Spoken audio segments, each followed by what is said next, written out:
Buenos días, nosotros somos el equipo 4 con prueba de diagnóstico. Los integrantes de su equipo son Guapillo Quiroz Alejandro, López Filebello Ángel Abdiel, López Landa Paloma Citlali, Muñoz Acelo Nicolás y Orantes Díaz Valeria. Una contribución valiosa de la ingeniería genética a la medicina son las herramientas para pruebas de diagnóstico molecular, las cuales permiten diagnosticar con precisión y rapidez enfermedades infecciosas. La prueba molecular es un método de laboratorio en el cual se usa o se emplea una muestra de tejido, sangre o líquido corporal para verificar si hay ciertos genes, proteínas u otras moléculas que son signo de enfermedad o afección. La prueba molecular también se usa para ver si hay cambio en un gen o en un cromosoma, que quizás aumente el riesgo en esta persona de presentar cáncer u otras enfermedades. La prueba molecular se hace con varios procedimientos. Uno de estos procedimientos son las biopsias. A este también se le llama análisis molecular. También estudio molecular, perfil molecular y prueba de biomarcadores. Para estos métodos se han construido o elaborado un material llamado tiras de diagnóstico, cuya función de estas es identificar la proteína que causa cierta enfermedad como biomarcadores específicos. De hecho, ya existen biomarcadores ya elaborados para identificar la malaria. Las tiras contienen en sus externos, o sea es una tira así, aquí, contienen anticuerpos acoplados a una molécula que generan color cuando el anticuerpo se une al antígeno, lo que indica que el paciente padece malaria. Así es como se diagnostica con estas tiras de diagnóstico. Pero no solo se emplean para detectar la malaria, también se pueden ocupar como pruebas para orina, un uroanálisis. Las tiras de diagnóstico para uroanálisis detectan glucosa, cetonas, gravedad específica, sangre, pH, proteína, nitritos, leucocitos, bilirrubina, urovinógeno también. Y ya, eso sería todo por mi parte. Bueno, ahora el siguiente tema que se va a ver es el PCR, reacción en cadena de la polimerasa, método de reacción en cadena de la polimerasa. Y viene mi compañera Paloma. Este método de reacción en cadenas de polimerasas o PCR consiste en una técnica muy eficiente para amplificar con más velocidad un segmento específico de ADN. Este utiliza secuencias cortas de ADN llamadas cebadores para seleccionar la parte del genoma a amplificar. Esto, como algunos sabemos o conocemos, puede ser una porción mínima de sangre, pelo o semen, entre otras muestras. El PCR consiste en subir y bajar la temperatura constantemente para así poder ayudar a la enzima de replicación del ADN y así duplicar la secuencia que está siendo copiada. Ahora bien, esta técnica o método fue descubierto en 1989 por Cary B. Mullis y este gran descubrimiento lo hizo ganar el Premio Nobel en 1993. Ahora, gracias a ese descubrimiento, este método hasta la actualidad nos sigue siendo de gran utilidad. Ahora una ilustración de lo que es este método. Aquí podemos observar la producción que se dará para generar 1.000.000.000 de copias de la secuencia copiada. Empieza desde el ADN original de doble cadena, sigue a la desnaturalización y renaturalización con los cebadores, genera la primera copia, 2 copias, 4 copias y así sucesivamente hasta cerrar 20 o 30 ciclos. Y estos ciclos nos darán miles de millones de copias. Si bien ahora nos damos cuenta que con esta técnica se pueden producir 1.000.000.000 de copias de la secuencia en estudio, y esto en unas pocas horas. Esto realmente es sorprendente. Buenos días, ¿cómo están? Yo les voy a estar explicando mi tema de desnaturalización. Bueno, es un tubo de ensayo que se le introducen en cada doblez del ADN con la secuencia exacta que se requiere copiar la enzima de ADN polimerasa, estable al calor, los nucleótidos necesarios y las cadenas cortas de ADN, que se estarán utilizando como cebadores para hacer copias. Al calentar al calentar las cadenas del ADN a 96 grados Celsius, estas se separan. Una vez separadas, las cadenas del ADN se alinean los iniciadores a sitios específicos complementarios de las cadenas esenciales de la región que se va a amplificar. Para que esto suceda, se baja la temperatura a 40 y 60 grados Celsius, lo que permite la unión de los iniciadores.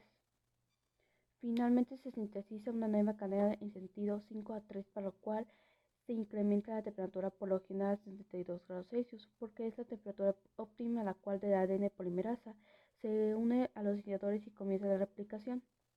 Estas tres etapas serían la desnaturalización, la segunda etapa sería alineación y la tercera extensión del ADN. Se repite sucesivamente en cadenas nuevos ciclos y se amplifica simultáneamente la región de interés de las dos cadenas complementarias.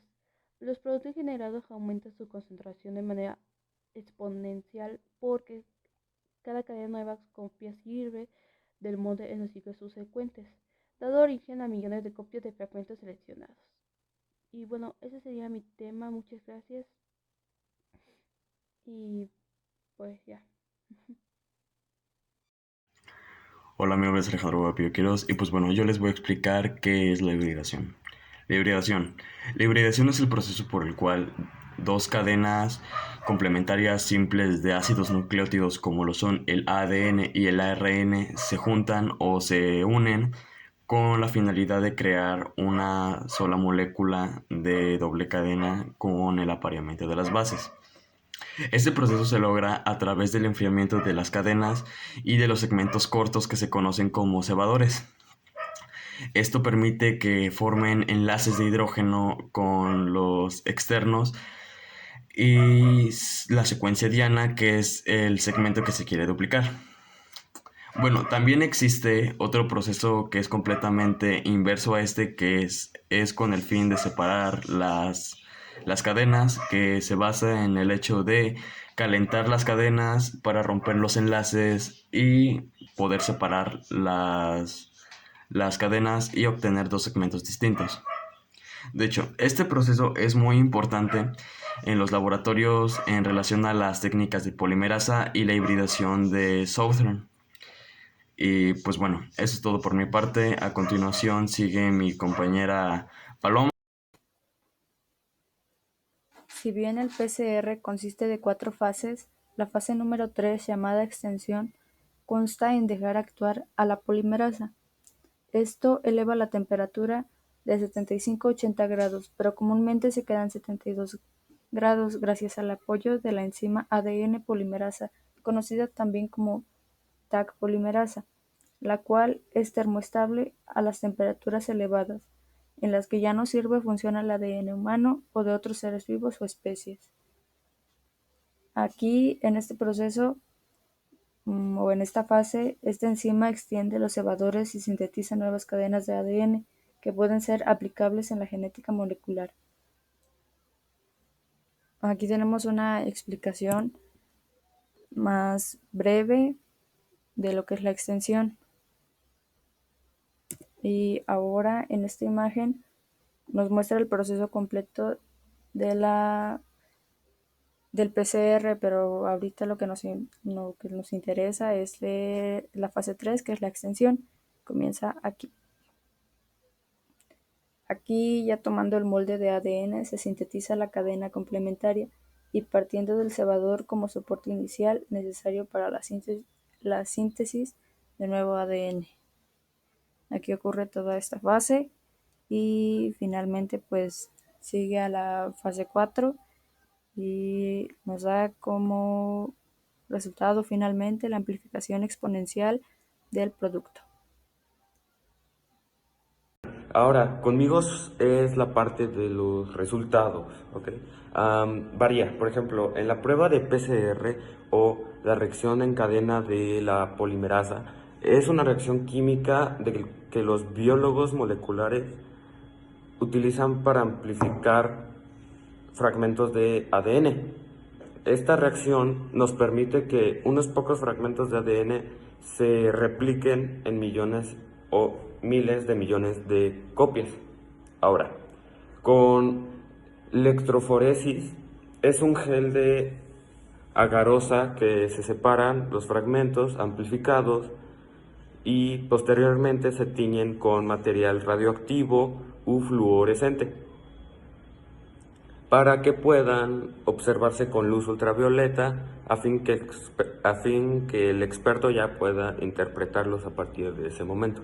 Ahora, con esta técnica se pueden realizar diversos análisis, como son los estudios de ADN de fósiles o la clonación de genes, el test de paternidad, el diagnóstico de enfermedades hereditarias, la huella genética y la obtención de genotipos con distintos fines, entre otros.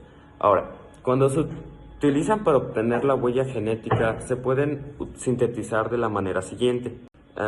Se extrae el ADN, luego se copia por esta técnica y se separa por electroforesis y se fotografían las posiciones del ADN de longitud y pesos variables, limitados por sitios de restricción mediante la tinción.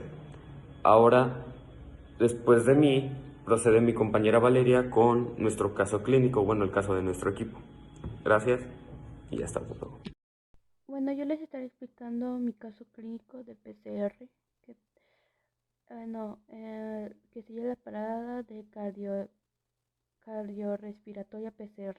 Bueno, el ser humano nace y crece y tiene una esperanza de vida diferente según un lugar de nacimiento para finalmente morir a una determinada edad. La muerte es un acontecimiento natural en nuestras vidas y puede deberse a diferentes causas. Unas personas mueren por causas debidas a la edad, pero otras personas pueden morir debido a unas enfermedades agudas, como son algunas enfermedades infecciosas, o por enfermedades crónicas, como la enfermedad cardiovascular, también una que se llama cerebrovascular o el cáncer. En esos casos la muerte es una situación esperable a consecuencia de enfermedades en su fase terminal y por lo tanto es irreversible. Sin embargo, cuando este estado se produce de una forma brusca, inesperada y potencialmente reversible, hablamos de parada cardiorrespiratoria. Este PCR se vuelve irreversible cuando nadie en la presencia de no pudieron avisar ni hacer nada, o cuando aún siendo presenciables los testigos no saben actuar y tampoco pueden intervenir para intentar revertirla. En una PCR se detiene la actividad del corazón, que se deja de mandar sangre con oxígeno a todo el organismo. Se produce fundamentalmente por dos causas: enfermedad cardíaca en personas a partir de unos 50 años. A las arterias que irrigan el corazón pueden taparse por placas producidas por el colesterol, y cuando se tapa completamente el corazón puede sufrir una angina de pecho o un infarto. Este puede desencadenar una arritmia que en un ritmo determinado produce una PCR, o en personas menores de 50 años por la presencia de cardiopáticas congénitas que pueden desconectar arritmias, que igualmente en su último término produce una PCR. Otro ha sido un accidente de tráfico y laborales. Politraumatismo tanto en personas jóvenes como mayores, y suele ser más frecuentes en jóvenes. Supone importante causa de muerte en 40 años. Bueno, el otro tema se lo voy a estar explicando mi compañera Dara. Muchas gracias.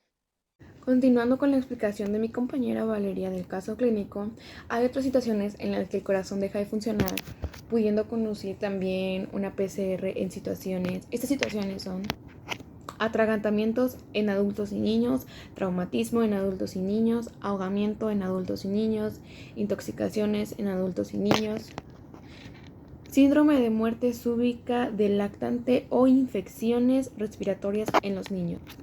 Después de 10 a 15 minutos sin oxígeno, el cerebro muere porque las neuronas sufren un daño irreparable. Cuando hay muerte cerebral, las medidas de CVB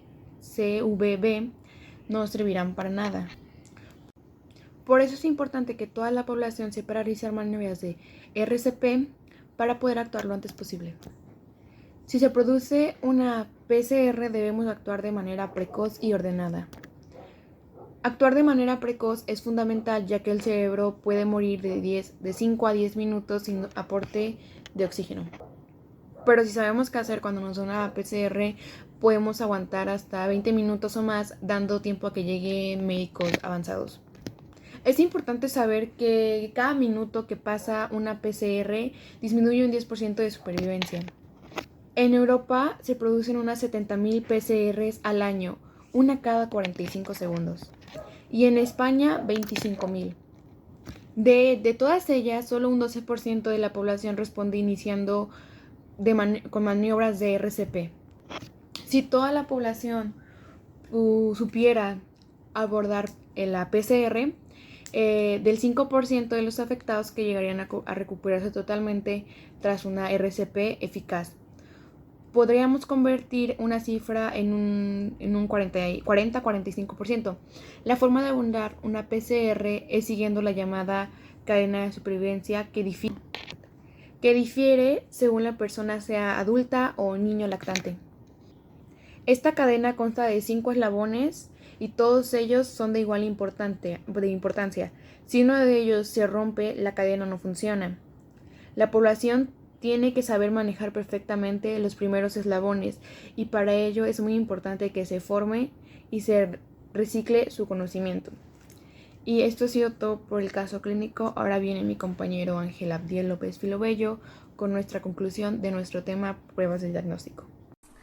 En conclusión, como ya dijimos anteriormente, las herramientas para las pruebas de diagnóstico molecular son una gran aportación a la ingeniería genética hacia la medicina, ya que estas permiten diagnosticar con una mayor rapidez y precisión las enfermedades infecciosas, ya que estas detectan los genes de las bacterias o agentes patógenos que son los causantes de la enfermedad, al igual que detectan y ayudan a los anticuerpos a otorgar la respuesta a la inmunidad.